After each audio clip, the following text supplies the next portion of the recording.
Hello everyone, Tom with Capo Fetish. A while back we had a video where we talked about overplayed songs that we never need to hear again.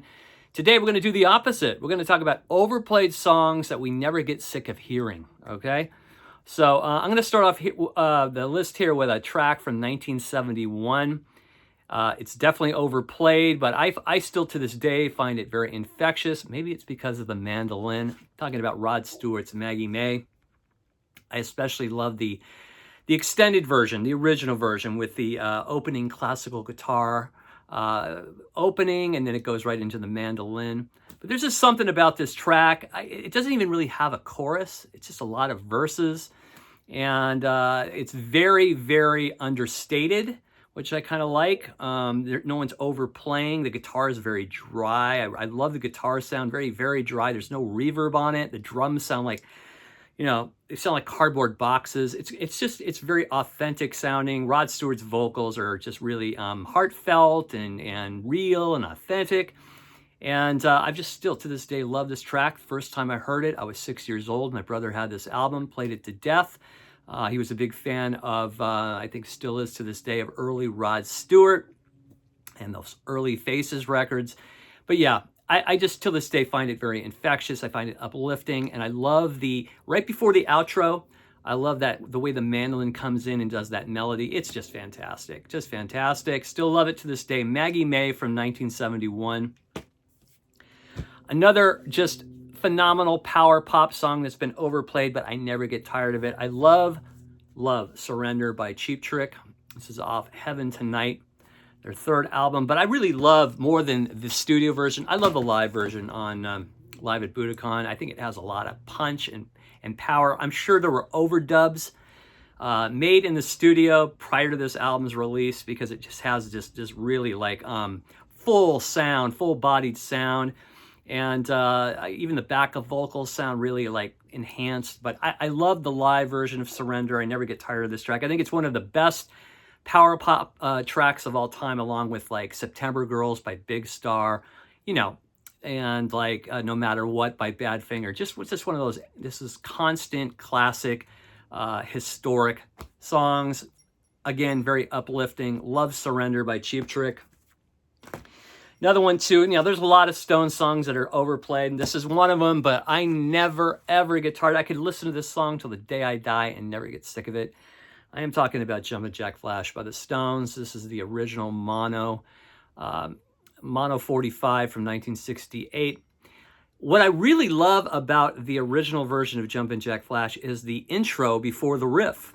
And I have never yet to this day heard a live Stones version of Jumpin' Jack Flash that has the original intro before the riff. It seems like every live version I've ever heard by the Stones, they just get right into the riff and get right into the song. But I think there's something magical about that pre-riff opening to this day, and I just love that riff by Keith Richards. It's one of the greatest riffs of all time. It's so infectious, and that chorus with those backup vocals, I mean, come on, it's just so fantastic. And there's something about this original mono 45 here that just blows away any other stereo version I've heard on CD or LP. So yeah, Jumpin' Jack Flash, never get tired of it. There's some other Stone songs I'm really tired of that have been overplayed, like Start Me Up, but I never get tired of Jumpin' Jack Flash. It's one of my all-time favorite Stone singles. Another one that I got tired of listening to for many years, back in the 70s when I was listening to FM radio, late 70s, even early 80s, Kashmir was played to death by Zeppelin. And then once I stopped listening to classic rock radio, I got a break from this track. My wife and I were on this road trip several years back, probably a good 10 years ago, 10, 15 years ago. And we were driving through the desert around dusk. I think it was around Mojave, the Mojave area in California. And the way the lighting is at dusk, it's just amazing. That golden light shining on the desert and the Joshua trees, etc. And we have several mixtapes or mixed CDs that we bring along on our road trips, that we can both agree on all the material, So we had our mixtape on, or mix CD, or whatever you want to call it. Maybe it was even on a mix that was on a iPod, whatever. So we were just listening to music, and this song came on, and we were blasting it. And I was kind of reborn with this track. We had it cranked to the point where the doors were rattling, and it was just something about the way the sun was setting and the way it was cranked up. And I don't know, there was something about it that just really blew me away at that moment. The dynamics of this track, the drumming, especially Robert Plant's voice, the part where he goes, try to find the way I feel, and the way he holds that note out, and it's kind of gravelly at the end and real sorrowful sounding. Really amazing. And then once I was reborn with this track, then I started listening to it on headphones, a little altered, and it just really blew my mind away. I think it's really a timeless track. Nothing really sounds like Kashmir. And yes, it's been overplayed, but I think you have to be in the right mindset to hear this track to really appreciate it after all these years. And I still dig it. Still dig it. And I always remember that trip through the desert on that road trip where we had it cranked up, and it just, I felt this new kind of love for the track. So Kashmir's another one. Love it. Another one too, I don't even know if it's nostalgia or what, but I just love Black Water by Doobie Brothers. And how many times I hear it, that violin or fiddle in there, and the guitar work and the instrumentation. Just a great song written by Patrick Simmons. And I just love that a cappella at the end where they're all singing, you know. It's really uplifting sounding. I remember seeing them years back with Chicago, and they did a fine live version of it. So there's something different about Black Water than a lot of their other tunes. I think it just has a certain kind of special quality to it. Again, the instrumentation, the singing, the backup vocals, the outro, all fantastic. Still love it to this day. When I hear it on the radio or satellite radio or whatever kind of radio, I have to crank it up. I love it. Black Water by the Doobie Brothers. Another one, it's had a lot of airplay, and not even Vanilla Ice's version can even dissuade me from liking the original. I still love Under Pressure by Bowie and Queen. This is a early 90s compilation by Bowie. It collects all his singles. It came out on Ryko. I don't know what happened to Ryko, but they had a lot of great reissues back in the day. They were kind of like a Rhino Records. But Under Pressure, back when it came out, I thought it was an amazing track. I remember seeing Queen do a version of it without Bowie on Saturday Night Live, I think in late 81, or maybe it was late 82. I can't remember, but it was fantastic. And I remember the morning after David Bowie had passed, I remember I was driving to work, and I just wanted to hear some testimonials and tributes. And, you know, they were playing Bowie music on several classic rock stations. And this song came on, and I was listening to it. And then it got to that part where Bowie, towards the end of the song, is singing that line, because love's such an old-fashioned word, and love dares you to change our way of caring about ourselves. And I've always thought that part was so amazing, so emotional. I think it's just one of Bowie's greatest vocals. And he has a lot of great stellar vocals throughout his catalog. But there's something about that whole section and the melody. It just brought me to tears as I was driving to work that day, just thinking about the loss of Bowie. It was just really a shock. I remember that night before hearing that Bowie had passed. I heard about it I think I heard it on the 11 o'clock news. And it was just shocking because I just literally earlier in the day read about his new album, and, you know, and it was just really something else. But there was something about hearing Under Pressure the day after Bowie passed and hearing him sing those words. It just really floored me, got me emotional.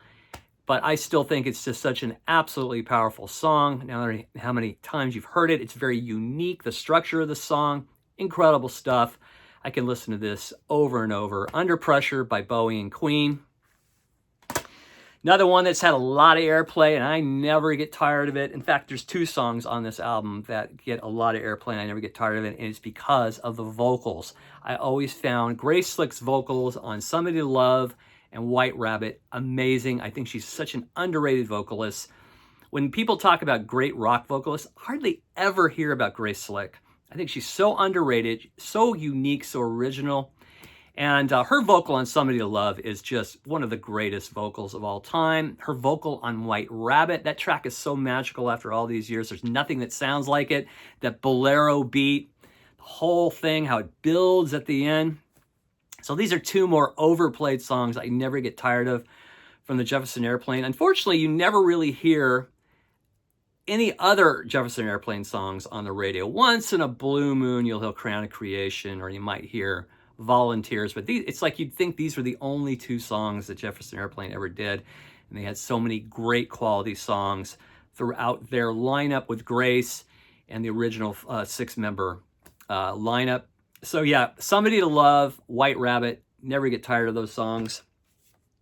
Another one too, and maybe nostalgia, I don't know, it brings me back to 1976, brings me back to playing Little League, swimming in our Doughboy pool, and I don't know, I just still love Blinded by the Light by Manfred Mann's Earth Band, and I love this album too. This is a great album, but when I hear those opening, keyboard parts, this brings me right back. And, I'll be honest with you, I don't listen to music because it makes me feel nostalgic. Most of the music I listen to transcends time, and that's how music should be. That's what great art is, great music. So I think it's just a tinge of nostalgia, but I still love the track itself. I like this version better than Springsteen's, even though I do think Springsteen's version is great.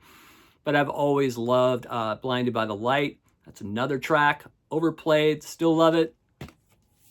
There's a lot of Doors songs out there that have been overplayed, a good handful, let's say a good 6, right? But there's one I never get tired of, and that is LA Woman.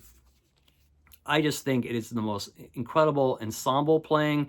It feels kind of on the spot, the playing, in the moment, just the way that midsection, the way it breaks down and it builds up, when he's going Mr. Mojo Rising. I think Krieger's guitar playing on it is fantastic. Of course, John Densmore's playing is fantastic. Ray Manzarek, all of them are just kind of in a zone on this track. Doors are something really special.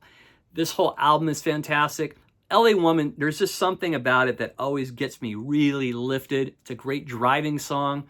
Great song to drive through, on the freeway at night too. It just makes you feel there's an empowerment about it. There's something really incredible. So LA Woman, it's been played to death. I never get tired of it. I always crank it up as soon as it comes on, whatever radio station. So it's another one. Now, another one is Elton John's Tiny Dancer. And there was a point where this song didn't get that much airplay until the movie Almost Famous in the early 2000s. But ever since then, it's had a lot of airplay, but I've always loved Tiny Dancer as well as Leave On. They were both kind of singles released off Madman Across the Water. There is something incredible about Elton John's vocals in these early days. He doesn't have the vocal range he used to have. He had such a powerful voice in these early 70s records, actually throughout the 70s, but especially these early 70s albums, these classics like Madman Across the Water and Tumbleweed Connection and the self-titled one from 70 and Goodbye Yellow Brick Road. But Tiny Dancer really has just a really a powerful vibe to it. The piano, the way it builds up, and then that chorus, so infectious. Just great stuff, folks. So those are 10 overplayed songs I still love to this day. Let me know what 10 songs that you still enjoy that you've heard a bazillion times on the radio. I don't really listen to the radio anymore. This is just based on songs I used to hear all the time when I listened to classic rock radio back in the day.